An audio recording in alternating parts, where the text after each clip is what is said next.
chapter 11, verses 1 through 5. I say then, had God cast away his people? God forbid. For I also am an Israelite, of the seed of Abraham, of the tribe of Benjamin. God has not cast away his people, which he foreknew. Wot ye not what the scripture said of Elias? How he maketh intercession to God against Israel, saying, Lord, they have killed thy prophets, and digged down thine altars, and I am left alone, and they seek my life. But what said the answer of God unto him? I have reserved to myself 7,000 men who have not bowed the knee to the image of Baal. Even so then at this present time also there is a remnant according to the election of grace. God's grace toward Israel continues. God is not through with Israel. There is a remnant that will believe in Jesus. Paul showed this by the example of Elijah.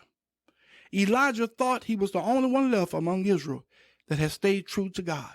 But God let him know that he had 7,000 more men who had also remained faithful to him. All right, let's look at verses 6 through 11. And if by grace, then it is no more of works. Otherwise, grace is no more grace. But if it be of works, then it is no more grace. Otherwise, work is no more work. What then? Israel had not obtained that which he seeketh for the election had obtained it, and the rest were blinded. According as it is written, God had given them the spirit of slumber, eyes that they should not see, and ears that they should not hear, unto this day. And David said, let their table be made a snare, and a trap, and a stumbling block, and a recompense unto them, that their eyes be darkened, that they may not see, and bow down their back always. I say then, have they stumbled, that they should fall? God forbid. But rather through their fall, salvation is come unto the Gentiles, for to provoke them to jealousy. Paul shows here that grace and the law, which is works, are diametrically opposed to each other.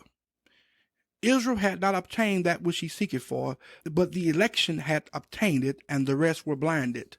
This means here that God blinded Israel's spiritual eyes in part for two reasons.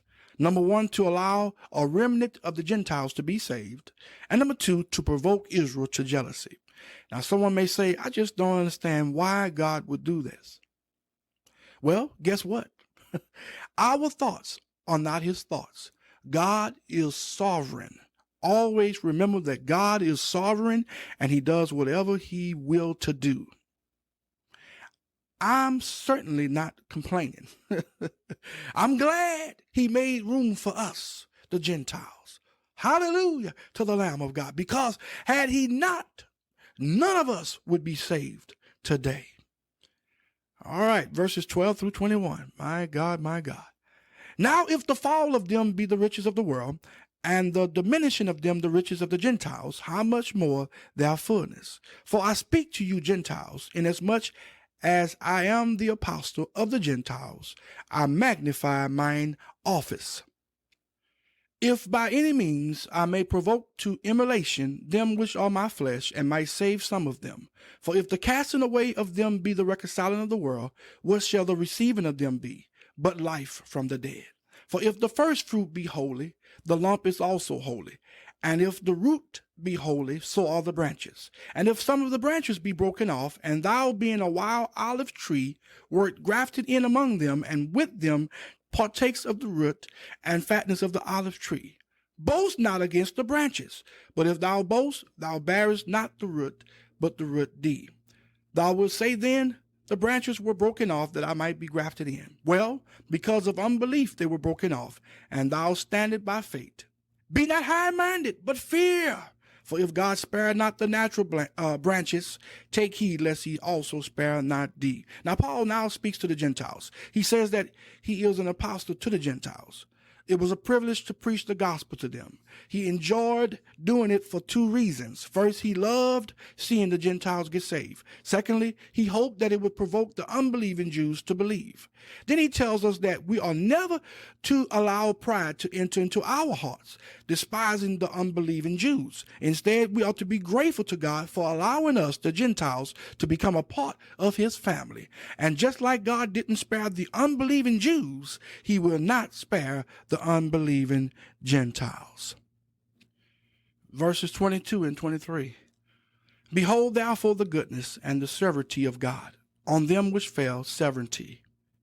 But toward thee goodness, if thou continue in his goodness. Otherwise, thou also shalt be cut off. And they also, if they abide not still in unbelief, shall be grafted in. For God is able to graft them in again. Now, we see two things here. Number one, the judgment of God against the rejection of Christ against sin. And number two, the grace of God to those that will trust Christ. Then he says, since God accepted the Gentiles who had no merit, surely God can and will restore those of Israel who will accept the Lord Jesus Christ. All right, let's look at verses 24 through 32. For if thou wert cut out of the olive tree, which is wild by nature, and wert grafted contrary to nature into a good olive tree, how much more shall these, which be the natural branches, be grafted into their own olive tree? For I would not, brethren, that you should be ignorant of this mystery, lest ye should be wise in your own conceits, that blindness in part is happened to Israel, until the fullness of the Gentiles be come in. And so all Israel shall be saved, as it is written, there shall come out of Zion the deliverer, and shall turn away ungodliness from Jacob. For this is my covenant unto them, when I shall take away their sins. As according to the gospel, they are enemies for your sakes. But as touching the election, they are beloved for the Father's sake. For the gifts and calling of God are without repentance. For as ye in times past have not believed God, yet have now obtained mercy through their unbelief, even so have these also now not believed, that through your mercy they also may obtain mercy. For God had concluded them all in unbelief, that he might have mercy upon all. Now, Paul is continuing his thought on the mercy of God that has been shown toward the Gentiles because of Israel being blinded in part. God has placed all, both Jews and Gentiles, on equal footing so that all could have a chance to be saved. And God did it this way so that the Jews who comes to him won't be able to say that they were saved by their own merit. All right, let's look at verses 33 through 36 of the 11th chapter. Oh, the depth of the riches, both of the wisdom and knowledge of God. How unsearchable are his judgments, and his ways past finding out. For who had known the mind of the Lord, or who had been his counselor, or who had first given to him, and it shall be recompensed unto him again? For of him, and through him, and to him are all things, to whom be glory forever. Amen. Listen, God can't be figured out. He is God and God alone. He is sovereign, always doing whatever he wants to do when he wants to do it. Who can question his decisions? The answer is no one. Oh, the depth of the riches, both of the wisdom and knowledge of God. How unsearchable are his judgments, and his ways past finding out. Everything he does is for his glory. And amen. Hallelujah to the Lamb of God. Everything he does is for his glory. Amen. My God, my God.